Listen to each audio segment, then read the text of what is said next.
Hə, əzizlərim, bugün 21 dekabr 2025-ci il gəlmişəm Mehdili kəndindəyəm. Öz ata yurdum Həsənov Fərmanın yurdundayım. Atamız gözəl bir havadır.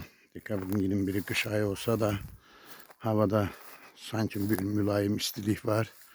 Düzdür, hava bulutlu olsa da maşını ilk dəfədir ki həyətimizə sürmüşəm. Unutmuşuq. Ailələr üçün gəlmişik. Anam, qardaşlarım, bacım. Bura bizim kənddəki, kənddə adətən hamam evin içindən aralıda olurdu. Bura hamamımız idi. Hamam.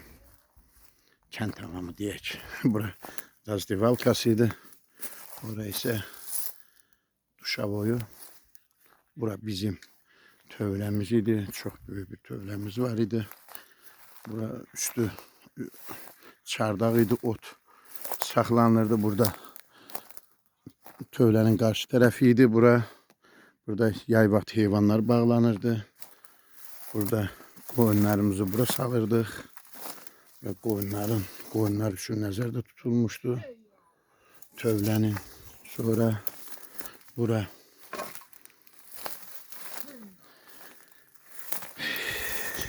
tövlə idi. İri buynuzlu malqara heyvanlarımız burada saxlanırdı. Bağlanırdı daha doğrusu. Qış vaxtı, yay vaxtı isə orada dediyim kimi bax burada oxuruydu, axur. Burada bağlanırdı. Bura bizim avtomobilimizin maşın garajımız idi. Bu evimiz idi. Evimiz.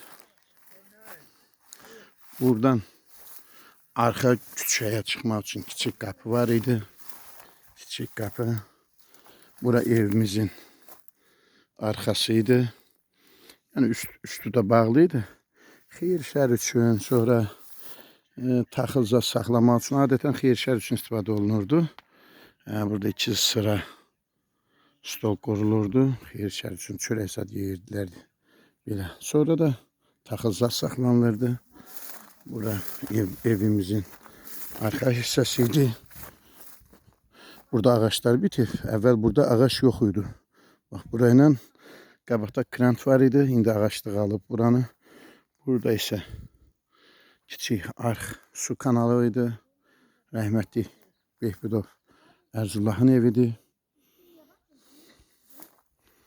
Belə bir gözəl gün. Evimizin arxasınca gedim. O biri tərəfi də çəkim. Gördüyün kimi.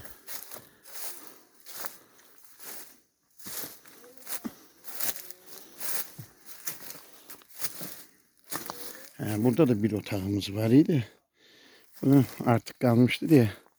Bu istinad divarı rəhmətli Quliyev qonşumuz, Allah rəhmət eləsin. Quliyev Davudgil'in həyətləriydi.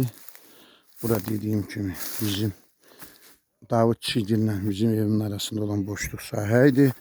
Və buranı da hörüb yerən burada da bir otaq tikilmişdi. Otağın biri buraydı. Evimizin giriş qapısını çəkəcəm. İndi həyətimiz. Bura bizim çox böyük, geniş həyət yanı sahəmiz olub. Evimiz idi.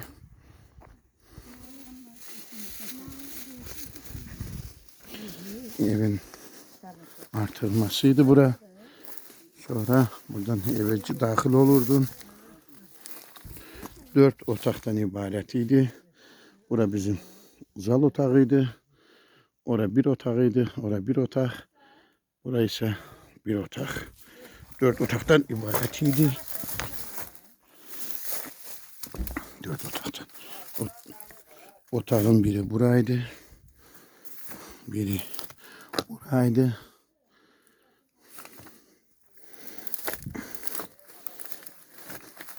Bura dediyim kimi zal idi. Bura isə bizim Əslində qonaq zal otaqda otururdu. Burada yataq otağımız idi. Geniş otaq idi.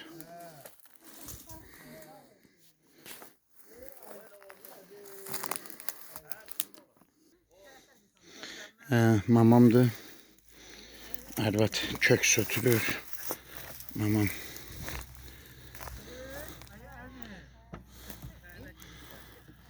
Anamın maşını gelir. Yazıq arvad. Her şeyi bir xatırlayır. Mama, ne inirsən ay mama?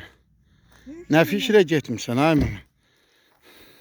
Bu dadı çaldı. Dəmir, hə. Belə. Cəbrayıl rayonu Mehdir kəndi. Həsənov Fərman Həsənalıoğlunun yurdundayıq. Övladları bugün gəlib ziyarət edirlər. Belə.